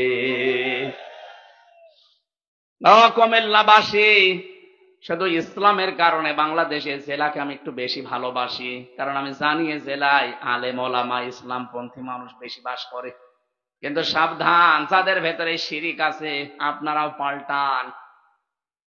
অনেক মানুষ মনে করে না দুই একটা থাক, ওর কারণে আর কি। আরে ভাই, নাফরমানি যারা করে ওটা একটা দুইটাই যথেষ্ট। মুসা নবীকে একবার একটা পিপিলিকায় কামড় দিয়েছিল, লাল পিপিলিকা। যে জ্বলা আরম্ভ করেছে, যন্ত্রণা, চিন্তা করছে কোথায় পিপিলিকা, পাশে দেখে পিপিলিকার একটা এই যে থানা নাকি বলে বাসা, পা দিয়ে ডলে যত পিপিলিকা ছিল সব শেষ করে ফেলেছে। আল্লাহ পাক ডাক দিয়ে বলে, মুসা কি করলে? মুসা, আল্লাহ যন্ত্রণা করছিল, সহ্য করতে পারি নাই, ওর মতো যারেই দেখেছি তারই শেষ করে দিয়েছি। রব্বুল আলামিন বলেন, মুসা আমি যখন গজব পাঠাই, তুমি যে বারবার প্রশ্ন করো আল্লাহ গজব পাঠাও, এখানে তো ভালো মানুষও আছে। খারাপ কয়েকটা মানুষের কারণে এতগুলো ভালো মানুষকে তুমি শেষ করে দাও, এটা তোমার কেমন বিচার? ও মুসা, তুমি কেমন বিচার করলে? পিপিলিকা কামড় দিয়েছিল মাত্র একটা, রাগে পড়ে সবগুলো যে বাঁধিয়ে ডলে দিলে, কেমন বিচার করলে? জমিন আমি বানিয়েছি, সবাই আমার ইবাদত করার, দুই একটা শয়তান আমাকে বাদ দিয়ে অন্যের ইবাদত করে, তখন আমার ঠিক ওরকম রাগ হয়ে যায়, আমিও ঠিক একেবারে সব সাফ করে দিই। ভালো কোনটা মন্দ কোনটা দেখা দেখি নেই, একেবারে গড় পড়তা সব শেষ হয়ে যায়। এখানে কুমিল্লাকে যদি সত্যি বাঁচাতে চান, আপনারা নিজেরা শুধু ভালো থাকবেন হবে না, চিন্তা ভাবনা করা লাগবে যে যারা শিরিক করছে বেদাত করছে এদেরকেও আমরা পথে নিয়ে আসব। ফেরেশতা জিবরাইলকে আল্লাহ একদিন ডাক দিয়ে বললেন, আমাকে শহর উল্টিয়ে দাও। ফেরেশতা এসে দেখে আল্লাহর এক বান্দা জিকির করছে, অনেকক্ষণ লক্ষ্য করে দেখলেন দুনিয়ার কোনো খেয়াল তার নেই। ফিরে গেলেন, ডাক দিয়ে বলে, মাবুদ তুমি মনে হয় কোন জায়গায় ভুল করে আমারে পাঠিয়ে দিয়েছো। আমি তো ওই শহরে যেয়ে দেখলাম এমন একজন লোক আছে যে এক সেকেন্ডটা তোমার নাফরমানি করে না, সব সময় তোমার জিকিরে আছে। আমি ওই লোকটার দিকে তাকিয়ে শহরে আর কিছু করতে পারলাম না, চলে এসেছি। আল্লাহ পাক বলেন, জিবরাইল আগে ওই শয়তানটাকে উল্টা। ও নিজে নিজে বেঁচে জাহান্নাম থেকে বাঁচতে চায়, জাহান্নামে জান্নাতে যেতে চায়, অথচ ওর আন্ডারে কত বান্দা বান্দি ওর আশপাশে জাহান্নামের দিকে দৌড়াচ্ছে, সে ব্যাপারে ওর কোনো চিন্তা ভাবনা নেই, মাথা ব্যথা নেই। আমি এইটা চাই না, আমি চাই কুনতুম খায়রা উম্মাতিন উখরিজাত লিন্নাস, তোমাদেরকে আমি আল্লাহ বের করেছি উম্মতের কল্যাণের জন্য। তোমরা শ্রেষ্ঠ হওয়ার পেছনে কারণ এইটাই যে তোমাদের দ্বারা মানুষের উপকার হবে। আর পৃথিবীতে মানুষের সবচাইতে বড় উপকার জাহান্নামের পথ থেকে বাঁচিয়ে জান্নাতের পথ দেখিয়ে দেওয়া। কথা বলেন ঠিক কিনা? এইটাই তো আমরা করতে চাচ্ছি। আমি তো দেখতে পাচ্ছি কোরআনের চোখ লাগিয়ে আপনি জাহান্নামে যাচ্ছেন, এরপরেও যদি আপনি বলেন না আমি যাব, যান, আপনাকে দুই লাথি দিয়ে আরো ভেতরে পাঠাই। আপনার কারণে যেন আমি ধরা না খাই, এই জন্য তো আমার বাঁচা লাগে। 2 তলা নৌকা চলছে, উপর তলায় আমরা ধরেন এই কয়জন আছি, নিচতলায় আছে এমন কিছু মানুষ, ওদের পানির ব্যবস্থা নেই, খালি উপরে পানি নিতে আসে। আমরা যদি বলি খালি বিরক্ত করেন কেন, নিচে কি পানি নেই? ওরা যদি জবাব দেয় ঠিক আছে পানি আর উপরে নেব না, তোমরা বিরক্ত হও, নিচে একটা তক্তা খুলে নিয়েছে, ওপর থেকে আমরা যদি দেখে বলি লা ইলাহা ইল্লা আনতা সুবহানাকা ইন্নী কুনতু মিনাজ জালিমিন, হবে? বলেন বলেন। যদি এটা থেকে বাঁচতে হয় সরে, ওরা নিজেরা ডুববে না, আমরা উপর তলায় যারা আছি আমাদেরকেও ডোবাবে। এখানে বাধ্য হয়ে অন্যায় দেখলে যে কোনো কায়দায় ওদেরকে নৌকার ওই তক্তা খোলা থেকে বিরত রাখাই লাগবে। 56,000 বর্গ মাইলে আপনি উল্টা পাল্টা কাজ করে আল্লাহর গজব নাজিল করবেন, আপনি শুধু একা জাহান্নামে যাবেন না, আমাদেরকেও নিয়ে যাবেন। কথা বলে না কেন? এই সমকামিতার বিরুদ্ধে আলেম ওলামা এবং এদেশের তাওহীদি জনতা সোচ্চার কেন? আপনি আজকে দেখেন একটা মূর্তি পাথর পর্যন্ত, হযরত লূত আলাইহিস সালামের স্ত্রীকে আল্লাহ পাথর বানিয়ে রেখে দিয়েছে। আপনি যান লূত নবী আলাইহিস সালামের ওই দেশে, এখনো পর্যন্ত পাবেন পাথরটা খাড়া হয়ে আছে। ওটা পাথর না, ওটা জলজান্ত মানুষ পাথর বানিয়ে দিয়েছে আল্লাহ। কিয়ামত পর্যন্ত এটা নিদর্শন। প্রশ্ন আসতে পারে কি করেছিল এই মহিলা? ও মহিলার নিজে খারাপ ছিল তা না, ও নিজে জেনা ব্যভিচার করতো তাও না, নিজে সমকামিতা করতো তাও না, কিন্তু সমকামী যারা তাদেরকেও সাপোর্ট করতো। লেবারেল পেছন দরজা দিয়ে সাপোর্ট করতো, আর খুশি হয়তো ঠিক আছে এই কাজ করো। আজ বাংলাদেশে যারা সমকামিতা চায় এবং যারা সাপোর্ট করে উভয় অপরাধী। এরা আল্লাহর সিস্টেমকে পাল্টিয়ে ফেলতে চায়। কয়েকদিন আগে কুষ্টিয়ার দুইজন মেয়ে, ওরা বলছে আমরা মেয়ে মেয়ে বিয়ে করব, যদি বিয়ে না দেন আমরা দুইজনেই মরে যাব। আরে ভাই কি হয়েছে আপনাদের? মেয়ে মেয়ে বিয়ে করবেন, তা আমরা কি ঘাস কাটছি? আমাদের কাজ নেই? আমরা আমাদের কি কলা গাছ বানিয়েছে? আমরা কি করব? সুতরাং এই এই এই কাজ যারা করছেন, সমকামিতা যারা আরম্ভ করছে এই দেশে, আল্লাহর পুরা সিস্টেম আপনি পাল্টিয়ে দিয়েছেন। নারীর প্রতি পুরুষের, পুরুষের প্রতি নারীর এই যে আকর্ষণ, এটা বানিয়েছে কে? যুজ্জিনা লিন্নাসি হুব্বুশ শাহাওয়াতি মিনান নিসা। আমি মানুষের ভেতরে আকর্ষণ তৈরি করে দিয়েছি, লোভনীয় শোভনীয় করে দিয়েছি। প্রথম নাম্বারে মেয়েদেরকে। কাদেরকে? অথচ এটা পাল্টি আপনি মেয়ে মেয়ে বিয়ে করবেন, তা আমরা কি করব? এ দুনিয়ায় বংশ বিস্তার বন্ধ হয়ে যাবে। কিছুদিন এভাবে চলতে থাকলে মানুষ আর দুনিয়ায় আসবে না। এখানে জাপান এখন ছুটি দিচ্ছে, সপ্তাহে 3 দিন ওদের ছুটি, যে আপনারা সন্তান জন্মান। ওদের কাজ নেই, আর খালি সন্তান জন্মাবে। আল্লাহ দয়া করে দেয় তো, এজন্য কিছু মনে হয় না। যদি সত্যি বন্ধ করে দিত, তামাম দুনিয়া ঔষধ খেলেও কাজ হতো না। এই জন্য এই কাজে যারা আছেন সমকামিতা, আপনি মনে করছেন আমার কাজ আমি করব, আমার অধিকার এইটা। আরে ভাই, আপনার অধিকার ঠিক আছে, আপনি আল্লাহর সিস্টেম পাল্টিয়ে ফেলবেন। এটা করলে যে গজব নাসিল হয়, ডেড সি আছে যায়, এই যে জর্ডানে যান, এখন থেকে আছেন মৃত সাগর বানিয়ে দিয়েছে আল্লাহ। লূত নবীর স্ত্রীকে এখনো পর্যন্ত পাথর বানিয়ে রেখে দিয়েছে। সে তো আর খারাপ ছিল না, সে চরিত্রহীনাও ছিল না, সে ওই কাজও কোনোদিন করেনি, কিন্তু সে কাজ ও সাপোর্ট করত, পেছন থেকে ও সাপোর্ট করতো। আল্লাহ এত রাগ করেছিলেন যখন দুইজন ফেরেশতা এসেছে, ফাংজাইনাহু ওয়া আহলাহু ইল্লা মারাতাহু কানাত মিনাল গাবিরিন। সূরা আরাফের 83 নম্বর আয়াতের শেষের দিকে আছে। আল্লাহ পাক বলেন, দুইজন ফেরেশতা পাঠালাম, যাও লূত নবীর স্ত্রী সহ যারা আছে সবাইকে ধ্বংস করে দাও। আসরের সময় দুইজন ফেরেশতা এসে বলে, লূত নবী, আপনার উম্মত যারা আপনার স্বীকার করে এদেরকে নিয়ে আপনি চলে যান, কিন্তু আপনার স্ত্রীকে আপনি নেবেন না, কারণ এখানে আমরা আল্লাহর গজব নাজিল করব, তাকেও ধ্বংস করব। প্রশ্ন আসতে পারে, লূত নবীর স্ত্রীও খারাপ ছিল না? কোন তাফসিরে আমি পাইনি লূত নবীর স্ত্রীর চরিত্র খারাপ ছিল। সে ভালো ছিল, সে কোনদিন এই সমকামিতা করেও নাই, কিন্তু সাপোর্ট করতো, যারা করতো তাদেরকে সাহায্য করতো, মনে মনে সাপোর্ট দিত। নিজের চরিত্র ভালো, শুধু সমকামিতা আল্লাহর নিষিদ্ধ কাজকে সাপোর্ট করার কারণে যদি আল্লাহ তাকে ধ্বংস করে দেয়, বলেন আপনি কোন বুজুর্গ এত? যারা অন্যায় কাজ দেখবে, এদের ইমানের প্রথম ধাপ হচ্ছে তারা হাত দিয়ে বাধা দেবে। এই হাত মানে শুধু এই হাত না, মান রাআ মিনকুম মুনকারান ফালিয়ুগাইয়িরহু বিয়াদিহি। বিয়াদুন মানে হাত, কিন্তু শুধু এই হাত না। এই বিয়াদুন মানে আইনের হাত, এ বিয়াদুন মানে ক্ষমতার হাত, এ বিয়াদুন মানে প্রভাব প্রতিপত্তির হাত, টাকা পয়সার হাত।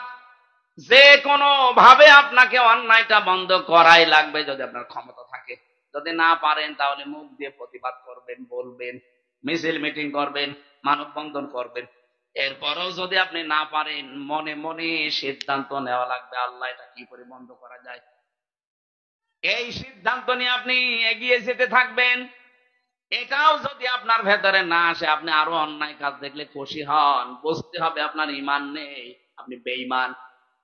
এই 15.5 বছরে যে অন্যায় গুলো হয়েছিল, আপনি বলেন তো, এই 15.5 বছরে যে অন্যায় গুলো হয়েছিল মানুষের উপরে, আপনি কি দেখেননি? 48,000 পীর কিচ্ছু বলে নাই, শুধু জিকির নিয়ে ব্যস্ত ছিল, ও দরবার নিয়ে ব্যস্ত। আরে ভাই, আপনার হাতে ক্ষমতা নেই বুঝলাম, মুখে তো প্রতিবাদ করতে পারতেন। বিনা কারণে হাজার হাজার আলেম এই 15.5 বছরের জেলে বন্দি আছে, আয়না ঘরে বলে গুম হয়ে পড়ে আছে, কেউ জানে না। একটা বার 48,000 পীর এক জায়গায় হওয়া যায়নি যে না এটা চলতে দেব না। আমরা দরকারে রাজপথে যে বসে পড়লাম, যতদিন আলেমদেরকে ছেড়ে না দেওয়া হবে ততদিন দরবারে ফিরে যাব না। কোন পীর এই ঘোষণা দিয়েছে দেখান। আপনার হাতে নেই ক্ষমতা বুঝলাম, মুখে তো বলতে পারতেন। মুখেও নেই বুঝলাম, আপনি তো অন্তরে পরিকল্পনা করতে পারতেন কি করে এটা বন্ধ করা যায়, তাও করেননি, আরো খুশি হয়েছেন। এই যে মাইজ ভান্ডারী আলেমদেরকে ফাঁসি দেওয়ার কারণে শয়তান খুশি ছিল। এক কথা বলেন, এটা আপনার এক জেলা পরেই তো, ফেনীর পরেই তো চট্টগ্রাম, এই ফটিকছড়িতে শয়তানের বাড়ি। নসিবুল বশর মইজ ভান্ডারী আসলে ভান্ডারী। এটা কোরআনের ফাঁকি আল্লামা শাহিদ দেলাওয়ার হোসাইন সাইদি রহমতুল্লাহ আলাইহি তার নামে মিথ্যা মামলায় শয়তান প্রথম দেয়। আর আরেকজন আছে এই চাঁদপুরে বাড়ি, এমপি ছিল। কিসের এমপি? 8 সাল থেকে 24 সাল পর্যন্ত যারা এমপি দাবি করেন এরা মিথ্যাবাদী। কারণ কিসের এমপি? আমরা তো ভোটই দেইনি, আর নির্বাচনও হয়নি। এই জন্য কোন পোস্টারে পেপারে যদি লেখা দেখেন যে এই 8 সাল থেকে 24 সালের ভেতরে যারা নির্বাচনের নামে প্রহসন করে এমপি হয়েছে, মন্ত্রী হয়েছে, মেয়র হয়েছে, উপজেলা চেয়ারম্যান হয়েছে, এরা যদি নামের নিচে লেখে সাবেক এমপি, সাবেক মন্ত্রী, চড় লাগাবেন। কারণ আপনি অবৈধ কথা লিখতে পারেন, এটা মিথ্যা কথা। হ্যাঁ, আপনি লিখতে পারেন সাবেক চোর, এতটুকু লেখা যায় না। আর একটু বেশি লেখেন সাবেক ডাকাত, কিন্তু আপনি সাবেক এমপি লিখবেন কোন কারণে? সাবেক এমপি যারা ছিল তাদেরকে আপনি ফাঁসি দিয়েছেন, যারা জনগণের ভোটে নির্বাচিত। আমি তো নিজে পিরোজপুরে গেছি, আল্লামা সাইদি হিন্দুরা পর্যন্ত তাকে রায় দিয়েছে। আর তার নামে মিথ্যা মামলা, ধর্ষণের মামলা উলট পালট লিখে আপনি তাকে কারাগারের ভেতরে পারলেন না, মিথ্যা আশ্বাস দিয়ে বের করে নিয়ে ইঞ্জেকশনে মেরে ফেললেন। আরে ভাই, আমার সাথে তো ছিল, আমি তো দেখেছি একদিন, এই 3 বছরের ভেতরে একদিন আমার সাথে দেখা হয়েছিল। যে অবস্থা তার ওইভাবে মরার কথা না, আপনারা মেরে ফেলেছেন। কারণ ওর ভেতর থেকে মানুষ মারা কোনো ব্যাপারই না। খাবারের ভেতর একটা কিছু দিয়ে দেবেন, ইঞ্জেকশন নামে একটা কিছু দিয়ে দেবেন, কেউ তো নেই দেখা। রিপোর্ট গুলো তো আপনাদের বানানো। আমার মনে হয় এখন ওই ডাক্তার মোস্তফা জামান রে ধরে যদি একটা ইঞ্জেকশন দেওয়া যায়, ও শয়তান সব বলে দেবে। হ্যাঁ, ঠিক আছে। আমি যে কথাটা বোঝাতে চাচ্ছিলাম, যারা মানুষের নামে মিথ্যা মামলা এতদিন দিল, এ আলেম নামে কলঙ্ক, এ জালেম গুলো, এমনকি জাতীয় মসজিদের ইমাম পর্যন্ত মাওলানা রুহুল আমিন কোন কথা বলে নাই, আরো জালেমদের কওমি জননী উপাধি দিয়েছে। এক কথা বলেন না কেন? একটা দেশ কত বড় রসাতলে চলে গেলে জাতীয় মসজিদের ইমামও পালিয়ে যায়, বলে কত দুর্নীতিগ্রস্ত তারা, বলেন তো, যে ইমাম তাও পালিয়ে গেছে। পরবর্তীতে এসেছিল মানুষকে ভালো কাজের আদেশ দেওয়া লাগবে, এবং করতে হলে শুধু মুখ দিয়ে হয় না, এটার জন্য পাওয়ার লাগে। কথা বলেন না কেন? আমি সারা জীবন যদি বলি ভাই নামাজ পড়েন, নামাজ পড়েন, হয়তো নামাজ ধরবেন তো একদিন পরে ছেড়ে দেবেন না।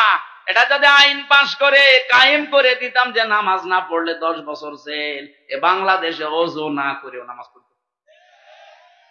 এই জন্য আল্লাহ যারা ক্ষমতায় যাবে তাদের প্রথম কাজ দিয়েছেন আল্লাযীনা ইম্মাক্কান্নাহুম ফিল আরদি আকামুস সালাহ। আমি যদি আমার বান্দাদের ভেতরে কোন ইমানদারকে ক্ষমতা দেয়, সর্বপ্রথম তার কাজ হবে সে যেন নামাজের বিধান কায়েম করে দেয়। আজ 53 বছর যারা আসতেছে ঘুরে ফিরে, একটাও তো হিন্দু আসে নাই, এসেছে সবই তো মুসলমান। তো কি জবাব দেবেন আপনি বলেন? খালি রাষ্ট্রপতি প্রধানমন্ত্রী পদবি দিলে হবে? এই পদবিগুলো তো আপনাকে জাহান্নামে নেওয়ার কারণ হয়ে দাঁড়াবে। একটা বারের জন্য ঘোষণা দিতে পারলেন না রাষ্ট্রপতি হয়ে, প্রধানমন্ত্রী হয়ে, যে মুসলমানের দেশ এটা, 96% এখানে মুসলমান, আমি নামাজের বিল কায়েম করে দিলাম। পালন হয়তো না হয়তো পরে দেখতাম, কায়েম তো করতে পারতেন। কি জবাব দেবেন আপনি বলেন? এবার মরে তো গেছে অনেকে, এখনো মরছে, কি বলবেন? দুনিয়ার জীবন তো শেষ করে ফেললেন। আর দ্বিতীয়ত তো আরো কঠিন, অতানহাওনা আনিল মুনকার, অন্যায় কাজে নাহা শব্দের শাব্দিক অর্থ প্রতিবন্ধকতা সৃষ্টি করা, বাধা দেওয়া, নিষেধ করা। আরে ভাই, এটা ওয়াজে, এটা নসিহতে কাজ হয় না, এটা বাধা দিতে হলে আইন লাগে, ক্ষমতা লাগে। ঢাকার মালিবাগে দেখেন একজন চেঙ্গিস খান দাঁড়িয়ে আছে, পুলিশ এরকম একটা লাঠি নিয়ে দাঁড়িয়ে আছে। এই লাঠি তোলার কারণে হাজার হাজার গাড়ি সব দাঁড়িয়ে গেছে। কথা বলেন না কেন? ওই এইভাবে খালি লাঠিটা এভাবে নিয়েছে, সব দাঁড়িয়ে গেছে। লাঠি আবার এভাবে তুলবে, সব গাড়ি আবার যাবে। কেন? কি আছে ওর লাঠির ভেতরে? ওরে চাপা দিয়ে মেরে ফেললেও তো অসুবিধা নেই। না, ওর লাঠির ভেতরে আইন আছে। কি আছে? যত বড় ক্ষমতা ধর আপনাকে দাঁড়ানো লাগবে, যত বড় টাকার মালিক আপনি দাঁড়ান, ওই লাল বাতি শেষ হয়ে সবুজ বাতি জ্বলবে, ও লাঠি তুলবে, তারপরে আপনি যাবেন। এই জন্য আইন না হলে অন্যায় বন্ধ করা সম্ভব 100 ভাগ না। কথা বলেন ঠিক কিনা? যেন আমাদের মর্যাদা যে কোন জায়গায় আমরা তাও জানি না, আন্দাজে মর্যাদা পাওয়ার জন্য জোর করি। আরে ভাই, জোর করে কোনোদিন সম্মান পাওয়া যায় না। জোর করে যা পাওয়া যায় ঘৃণা, কি পাওয়া যায় বলেন? হয়তো সামনাসামনি আপনাকে আপনার ক্ষমতার কারণে, আইনের কারণে, আপনার টাকা পয়সার কারণে, প্রভাবের কারণে আপনাকে সম্মান দেয়, পেছনে যে বরদোয়া করে, আল্লাহ ও হারামি মরে না কেন? হাজ্জাজ বিন ইউসুফ একটা লোক ছিল, খুব জালেম। মন্ত্রী পরিষদ এসে বলছে, বাদশাহ আপনার জন্য তো রাস্তাঘাটে যাওয়া যায় না, শুধু মানুষ আপনাকে গালি দেয়, কেউ জালেম বলে, কেউ জালেমের বাচ্চা বলে। বলছে ঠিক আছে, আমি দেখি কে গালি দেয়।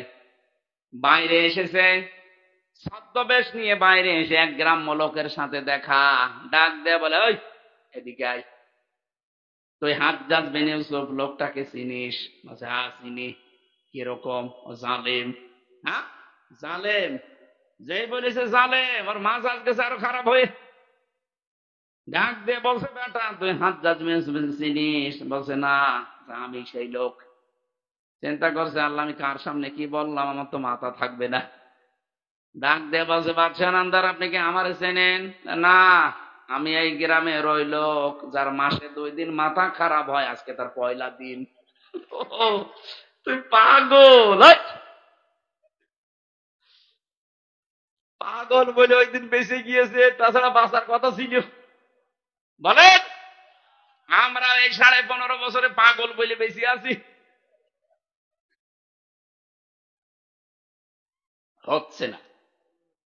এটা হওয়ার জন্য সর্বপ্রথম যেটা আমার আল্লাহ দায়িত্ব দিয়েছেন, ওই দায়িত্বের প্রথম নাম্বারে আল্লাহর কোরআনের উপরে ঈমান আনতে হলে, ইসলামে আমি প্রবেশ করেছি এটা দেখাতে হলে আমার ইখলাস লাগবে। আমি যা করব এখন থেকে আমি যেন লোক দেখানো না করি, আল্লাহর জন্য।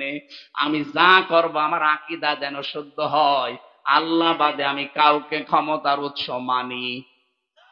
খালি এই সামিয়ানার নিচে বের হয়ে থাকবে তো ঠিক? হ্যাঁ থাকবে। বাংলার 18 কোটি মানুষকে আমি বড় আহ্বান জানাচ্ছি, আসেন। 53 বছর তো দেখলেন বিভিন্ন মানুষ চালিয়েছে, কিছুই পাননি। আপনি একটু দেখেন না কেন, 5টা বছর কোরআনের হাতে তুলে দিয়ে দেখেন, এই দেশটা একেবারে শান্ত করে ফেলবে। কিসের চাঁদাবাজি? নামও থাকবে না ছয়াকার দয়াকার, কোরআন পাল্টিয়ে যাবে। আপনি যে নামেই নেন না কেন, অনেকে বলে না একটু হাদিয়া নেই, এটা বকশিস নেই। কিসের বকশিস, কিসের হাদিয়া? কত মানুষ আজ কুমিল্লায় ঘর বাড়ি বানাতে পারে না, বড় ভাই আসে, মেজ ভাই আসে, সেজ ভাই আসে, ছোট ভাই আসে, এই জেলায় নেই। সব বন্ধ হয়ে যাবে, শুধুমাত্র কোরআনের হাতে একটু তুলে দেন। সময় আল্লাহ যখন আপনাকে দিয়েছে, কাজে লাগান না কেন? এটা যদি এবার ভুল করেন, দেখবেন 50 বছরও আপনি আর এদেশে ইসলাম পাবেন না। এই জন্য আমরা আল্লাহর এই দেওয়া সুযোগকে কাজে লাগাবো। সামনে আমরা যাই করি, ইসলামকে দেখতে চাই। যারা ইসলামকে নিয়ে যাবে, আমরা তাদের পেছনে আছি না নেই? সে যেই হোক, যে যাবে ইসলামকে নিয়ে, আমরা তার সাথে আছি। কথা বলুন। এটা আপনার ইমানের দায়িত্ব, কারণ কোরআনের আইন প্রতিষ্ঠা করা ফরজ। কি? আর এর বিরোধিতা করা কুফরি, আর চুপ থাকা মুনাফিকি। আপনি এখন কোন দলে আছেন বলেন?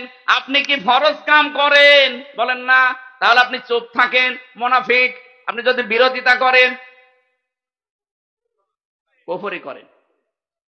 আপনি যে জান্নাত পাওয়ার আশা করেন মরে গেলে, কিসের আন্দাজে আশা করে বসে আছেন? এসব ভণ্ডামিয়ে বাটপারি বাদ দেন। আজকে থেকে আপনার জীবনের টার্গেট বানান যে কোরআন প্রতিষ্ঠার আন্দোলন যারা করে আমি তাদের সাথে আছি, সে যেই হোক। এটাকে যদি জীবনের পাঠ বানাতে না পারেন, কাজ বানাতে না পারেন, আপনি কিন্তু কবরে ধরা খেয়ে যাবেন। মার রব্বুকা বললে আপনি বলতে পারবেন না। কারণ রব বলে যদি কেউ স্বীকৃতি দিতে যায় কবরে যে আমার রব আল্লাহ, মাসবে দুনিয়ায় তাকে 5টা জিনিস মানায় লাগবে। রব মানে আপনাকে দুনিয়ায় মানা লাগবে সৃষ্টিকর্তা, রব মানে আপনাকে মানা লাগবে রিজিক দাতা, রব মানে মানা লাগবে মাবুদ। 4 নম্বরে রব মানে মানা লাগবে আইন দাতা। এই জন্যই তো বলছে আল্লাহর আইন কায়েম করা আপনার জন্য ফরজ। যদি কবরে বলতে চান রব্বি আল্লাহ। 5 নম্বরে রব মানে অভিভাবক।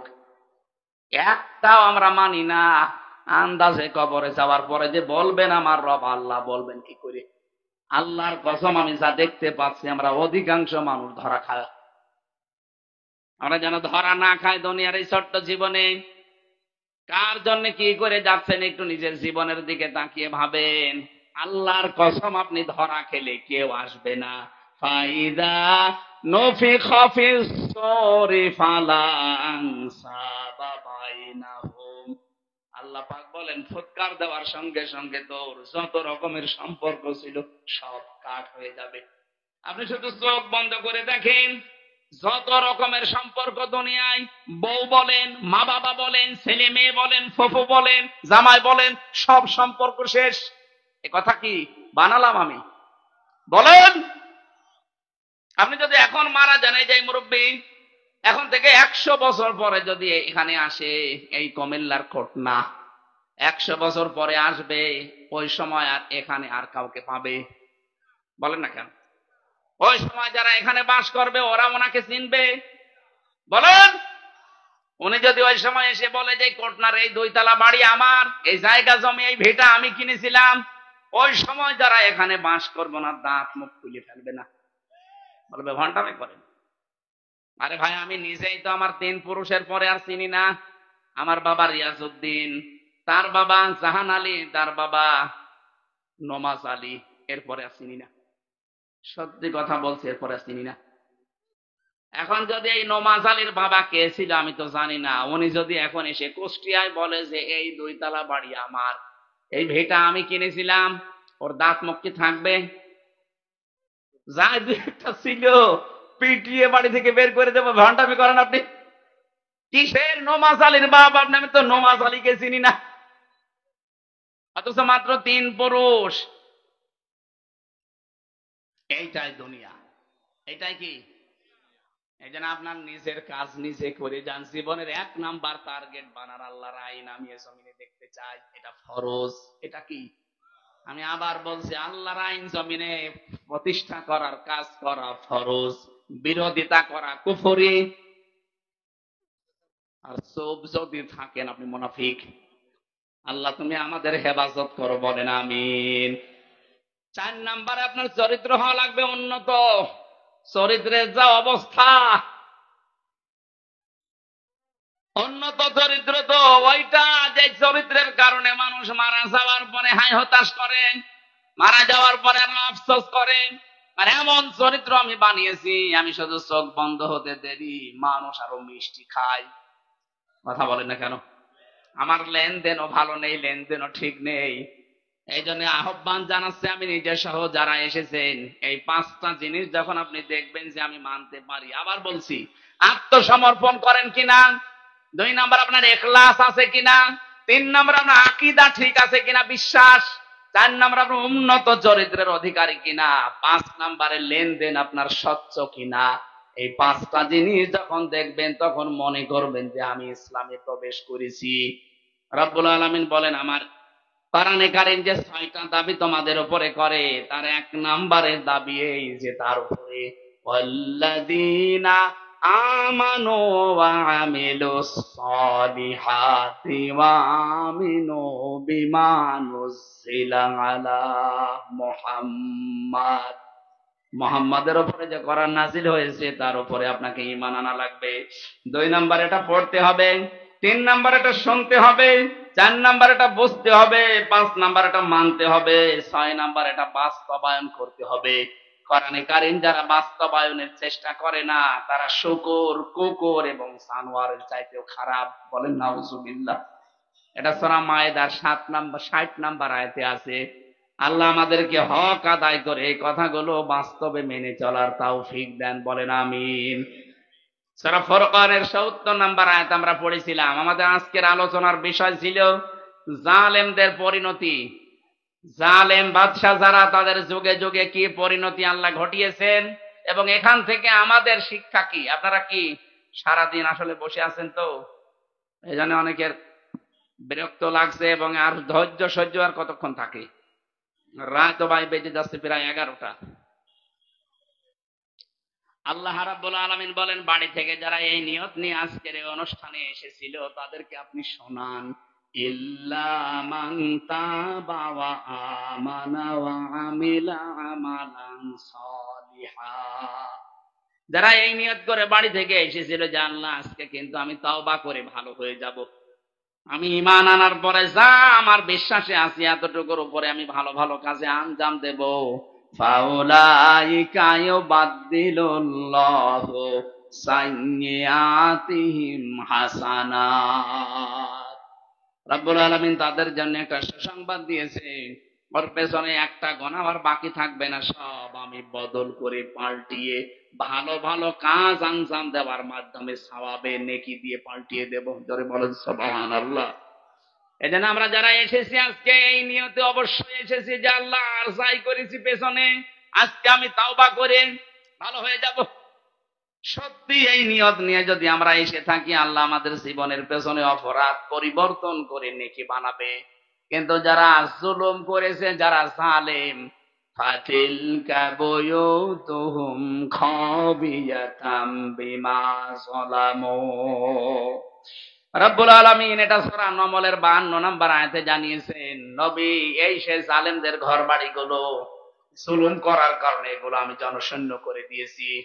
আপনি 2024-এর 5 আগস্টের বিকাল পর্যন্ত একটু তাকান, এদেশের যত জালেমের বাড়ি ছিল জনগণ একটাও রাখে নাই, সব পরিত্যক্ত বানিয়ে দিয়েছে। কথা বলেন না কেন? আমার কুষ্টিয়ার হানিফের বাড়ি দেখেন, এখন টয়লেট হয়ে গেছে। আপনাদের বাহারের বাড়ি তাকান, কথা বলছেন না কেন? যত জালেম এই দেশে প্রত্যেকটা জালেমের বাড়ি, ব্যবসা প্রতিষ্ঠান, ওদের অফিস খাবিয়াতান, আল্লাহ বলেন আমি জনশূন্য করে দিয়েছি। এখন তোমাদের জন্য এর কারণ কি, শিক্ষা কি নেবে? ইন্না ফি যালিকা লাআয়াতাল লিকাউমিন ইয়ালামুন। এখানে লামে তাকিদ আছে, ইন্না ফি যালিকা লাআয়াতাল লিকাউমিন ইয়ালামুন। তোমাদের জন্য এর ভেতরে শিক্ষা এই, আগামীতে যারা চেয়ারে বসবে তারাও যদি এরকম জুলুম করে আল্লাহ বলেন আমি কিন্তু তোমাদেরকে ওদের মতো পরিত্যক্ত করে ছাড়বো। এজন্য আগামীতে যারা চেয়ারে বসবেন সাবধান, জালেম হবেন না। জুলুমের পরিণতি কি দেখলেন তো? 15.5 বছরে ওদের এত বড় শিকড় ছিল, এত গভীরে ওরা শিকড় গেড়েছিল, এরপর আল্লাহ রাখে নাই, সবগুলো উজাড় গৃহ বানিয়ে দিয়েছেন, ধ্বংস করে দিয়েছেন। এখন আর কেউ পরিচয় দিতেও ভয় পায়। কথা বলেন না কেন? কোন ওসি যেন কালকে দিয়েছে, যদি কেউ বলে যে আমি ওই জালেমদের দল করতাম সঙ্গে সঙ্গে ধরিয়ে দেবেন, ওর একেবারে সবকিছু গুঁড়ো করে ফেলবো। চিন্তা করেছেন আল্লাহ কোথায় পৌঁছিয়েছে জালেমদের? অথচ আগস্টের 5 তারিখের আগে কি দাপট ছিল ওদের। এজন্য আগামীতে যারা বসবেন চেয়ারে সাবধান হবেন, জালেমের পরিণতি কিন্তু আল্লাহ নিজে দেখায়। আল্লাহ আমাদেরকে আয়াতগুলো থেকে শিক্ষা নেওয়ার তৌফিক দেন। বলেন আমিন। আল্লাহুম্মা আমিন। লা ইলাহা ইল্লা আনতা সুবহানাকা ইন্নী কুনতু মিনাজ জালিমিন। রাব্বানা যালামনা আনফুসানা ওয়া ইল্লাম তাগফির লানা ওয়া তারহামনা লানাকুনান্না মিনাল খাসিরিন। রব্বুল আলামিন, কুমিল্লা জেলার দেবিদ্বার থানার অন্তর্গত কটনা নবাবগঞ্জের দিকে একটু তাকাও। তোমার হাজার বান্দা বান্দি এখানে বসে কোরআনের কথাগুলো চাতক পাখির মতো শুনেছি। সেই জোহরের পর থেকে আরম্ভ হয়ে রাত 11টা পার হয়ে গেল, এখনো পর্যন্ত খেয়ে না খেয়ে অনেকে পড়ে আছে। এ বিশাল ধৈর্যের পরীক্ষা যারা কোরআনের জন্য দিল, আল্লাহ যে 6টা দাবি আছে কোরআনের আমাদের প্রতি, 6টাই তুমি পালন করার তৌফিক দাও। তাওবা করার নিয়তে যারা আজকে এসেছে, ভালো ভালো কাজের আঞ্জাম যারা দেবে এই নিয়ত করছে, আল্লাহ তাদের পেছনের অপরাধ তুমি মাফ করে নেকি বানিয়ে দাও। এ মাহফিল বাস্তবায়নে তোমার যে বান্দাগুলো, বিশেষ করে জালালউদ্দিন ভাই সহ যত যুবকরা শ্রম দিয়েছে, এদেরকে যে মা পেটে নিয়েছে, মায়ের পেট তুমি ধন্য করে দাও। সম্মানিত সভাপতি আল্লাহ মাওলানা সাহেব অসুস্থ হয়ে পড়ে আছে, শেফায়ে কামেলা আজেলা দান করো। আমাদের প্রধান অতিথি আলহাজ রুহুল আমিন, আল্লাহ তুমি কবুল করে নাও। নাম না জানা কত মুরব্বী আমার ডান পাশে বাম পাশে বসে আছে। আল্লাহ আমার বড় ভাই আলামিন, আল্লাহ তাআলা তোমার এই বান্দাটা বিপদে আছে, বিপদ দেওয়ার মালিকও তুমি, বিপদ থেকে উদ্ধারের মালিক তুমি। মেহেরবানি করে তাকে তুমি বাঁচাও। যত বিপদ দিয়েছো মানুষকে আল্লাহ তুমি বিপদগুলো দূর করে দাও। 3টা বছর জালেমের জেলখানায় আমি অসুস্থ হয়ে গেছি। ওইদা মারিদতু ফাহুয়া ইয়াশফিন, তোমার নবী ইব্রাহিম জানিয়েছে আমি যখন অসুস্থ হই আমাকে সুস্থতা দান করে ওই আল্লাহ। আমরা ইব্রাহিমের সন্তান হিসাবে যাদেরকে এই অসুখ দিয়েছো আল্লাহ, তুমি ছাড়া আমাদের বাঁচানোর কেউ নেই। মেহেরবানি করে যত রোগ আছে আমাদের প্রকাশ্যে গোপনে সব শেফায়ে কামেলা আজেলা বানিয়ে দাও। এলাকায় মাটির নিচে যত মানুষ ঘুমিয়ে আছে আল্লাহ কোরআনের ইজ্জতে মাফ করে দাও। ডাক্তার মুফতি আবুল কালাম আজাদ বাশার, মুহাদ্দিস আবু নসর আশরাফি, নাম না জানা যত আলেমেরা এখানে কথা বলেছে, আল্লাহ আলেমদের কথাগুলো জীবনে মেনে চলার তৌফিক দাও। সম্মানিত মা বোনেরা পর্দার আড়ালে বসে আছে, আলাদা ভাবে কিছু বলতে পারলাম না। যত আলেমদের কথা তারা শুনেছে, আল্লাহ পরিবারে শান্তি দাও। রব্বুল আলামিন কি সুন্দর করে তারা সাজিয়েছে, মনে হচ্ছে বাসর ঘর বানিয়েছে। নিজেদের বাড়ি ঘর এরা এত সুন্দর করে সাজায় না। বাংলাদেশের সবচাইতে বেশি কুমিল্লা আর নোয়াখালী, এই 2টা জেলায় কোরআনের পেছনে অর্থ সম্পদ খরচ হয় বেশি। কোরআনের প্রচারে, কোরআনের প্রসারে, কোরআনের শিক্ষায়, কোরআনের কায়েমে, সব কিছুতে দেখি এরা বাংলাদেশে এগিয়ে আছে। আল্লাহ তোমার হাবিব জানিয়েছে কোরআনের পেছনে যে যা ব্যয় করবে ওইটার হিসাব কিয়ামতে দেওয়া লাগবে না। এই জন্যই মনে হয় তুমি কুমিল্লা নোয়াখালী এত বেশি ভালোবাসো, এত বেশি আলেম এখানে পাঠিয়েছো। আল্লাহ সারা বাংলাদেশের মানুষের মন তুমি কুমিল্লাদের মতো উন্মুক্ত ব্রড আকারের করে দাও। আমরা যেন ন্যারো মাইন্ডের না হই, আমাদের মন মানসিকতা তুমি ব্রড মাইন্ডের করে দাও। কখন কার কাছে আজরাইল চলে আসে আমরা জানি না। আল্লাহ বড় অভাবী আমরা, আমাদের অভাবগুলো দূর করে দাও। যে ষড়যন্ত্র চলছে চট্টগ্রাম নিয়ে, আল্লাহ তুমি আমাদের বাঁচাও। এই প্রতিবেশী নামে কলঙ্ক, এই জালেমদের হাত থেকে আমাদের রক্ষা করো। যখনই মরণ আসবে, মরতে আমাদের কোনো দুঃখ নেই, ভয়ও নেই, কিন্তু আমরা ঈমান নিয়ে মরতে চাই। আজরাইল দেখার সঙ্গে সঙ্গে যেন পড়তে পারি লা ইলাহা ইল্লাল্লাহু মুহাম্মাদুর রাসূলুল্লাহ।